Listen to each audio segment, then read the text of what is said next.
Last week on The Big Start, the final 3 became the final 2. Inconsistencies in Team Chaos's budget caused them to finish in 3rd place. But as it stands there by itself, I'm at a loss because I can't, it's very vague. I don't see the dolls in there. Exactly. Where are the dolls? You need to look at you have, your cash flow is incorrect, your balance sheet is incorrect. The reason it's called a balance sheet is it has to balance. It doesn't balance. Balance sheet didn't balance. Yes. Is there any reason why you all did 3 years?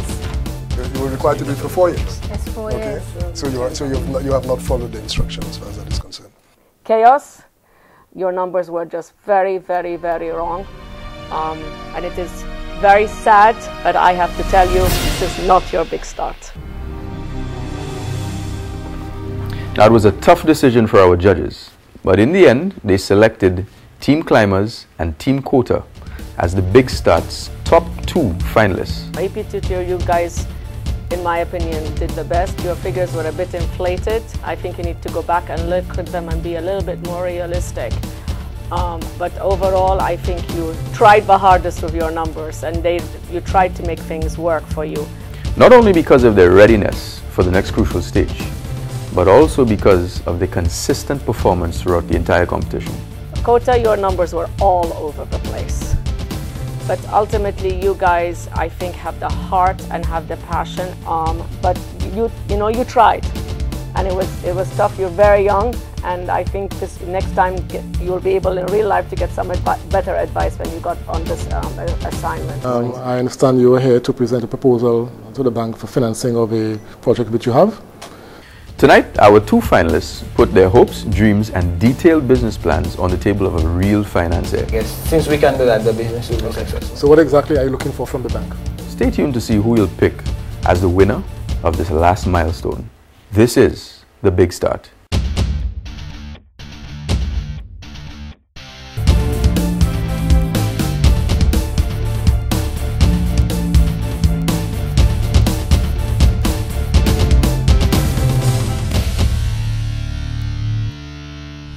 Welcome back to The Big Start. Now this is it, the final and ultimate litmus test of whether a business idea is truly viable. Will a financier actually put money behind it? Our viewers should know that things are going to be a little different tonight. Our judges have had many chances to get to know our teams, but in the real world, you only get 1 chance to convince that banker or investor. Our judges often follow their hearts and instincts to see hidden potential within the teams. But a financier will only be wooed by hard financial facts, not emotion. Throughout this competition, our judges have given their opinions from years of business experience. Tonight, however, they step aside and Mr. Jean-François Sonson, a man with many years of experience in approving business loans and investments, steps in. He hasn't had any history with the teams whatsoever. He knows next to nothing about their ideas.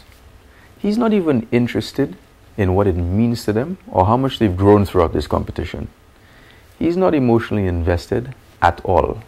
Mr. Sonson is only interested in one thing. Prove to me that if I give you money, that I will see a return on my investment. Prove to me that if I give you a loan, that I will be repaid with interest. Sounds harsh, huh? But this is exactly what happens in the real world. To soften the impact, our judges gave our teams a little encouragement. I would not want you to fail. So my advice to you is to go back and do your homework. Okay? If you feel that the banker is right and your figures, go with it. That's what business is about. I mean, you've got to go with your gut also. Right? I mean, we could sit down here and we could tell you what we feel. That doesn't mean we're necessarily right, you know. We just had to give you our opinion. Okay? You have to go with your gut and you have to go what's best. And if a banker is prepared to finance you based on what you've submitted there, then great. You know, come back here and say to me, you know, Andre, you were wrong. Yeah. You know, and I'd say, boy, great, I'm happy for you. You're right. Kota, what you guys need to do is take what Mr. Chasney is telling you, because that's going to be cream, because you guys have passion for your business and you're 4 very young people. And passion for your business is a very important part of your business. But if you have the numbers that are going to work for every bank to look at and make sense, that's where you'll really be a success. And that goes to everybody. So, you know. I want to encourage you because you've come a long way, both teams, okay? A more experienced team, a younger team, but you really all have, both of you have a lot of passion for what you do. One of the things that you have to realize that you must get this paperwork down. You may not want to because it's not interesting to you. It may be like, oh, it's really nothing to me. I love what I do. I don't need to know about this. I'll pay someone to do this. But you could pay someone to do this for you and they could get it wrong too. So you should at least know what's happening in your business. You really need to know that. And we're trying to give you the best advice that we can because we are in business. We've had our ups and our downs too.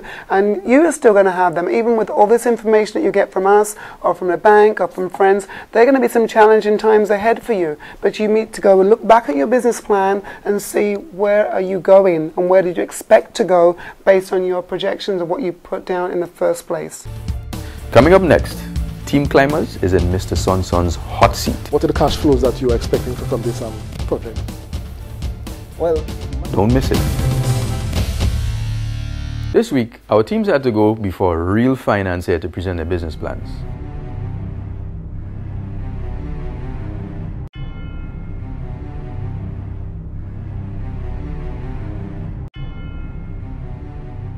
You're now about to enter the 9th milestone where you're about to raise the financing for your business. And the decision about financing will be based entirely on the accuracy and how unrealistic your numbers are in your business plan. So in this milestone, you're about to raise your capital.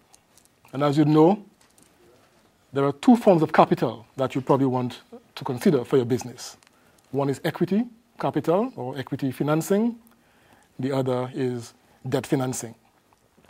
In terms of equity financing, that would be the startup capital that you perhaps as the owners of the business, or the persons who may be interested in coming on board as investors in your business. And they may be individuals, or they may be institutions that may want to invest in your business. So those persons could actually put in equity. Of course, if persons are going to put in equity in your business, they expect some return. And that return could be either in the form of dividends or in the form of what is called capital gains or capital appreciation. That is, they would expect to see growth in your business over a number of years, so that if they want to sell their shares off at some point, they can actually see a profit for the investment. Secondly, you can raise your financing by way of debt, a loan from a bank.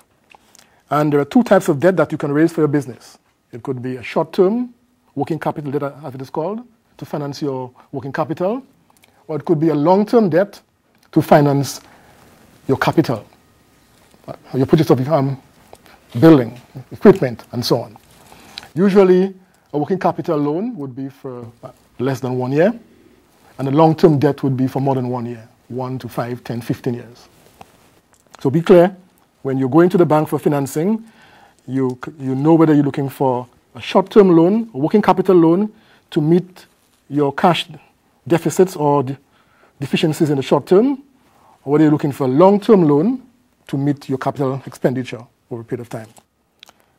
Whether you go to a bank or you go to an equity investor, there are some very important financial ratios that are considered when those financing decisions have been made. And you need to be aware of those important ratios, and to show some awareness of them, and perhaps some of the calculations in your plan, so that you can actually convince the bankers or the equity investor that the business can support the investment or the debt that you are looking for.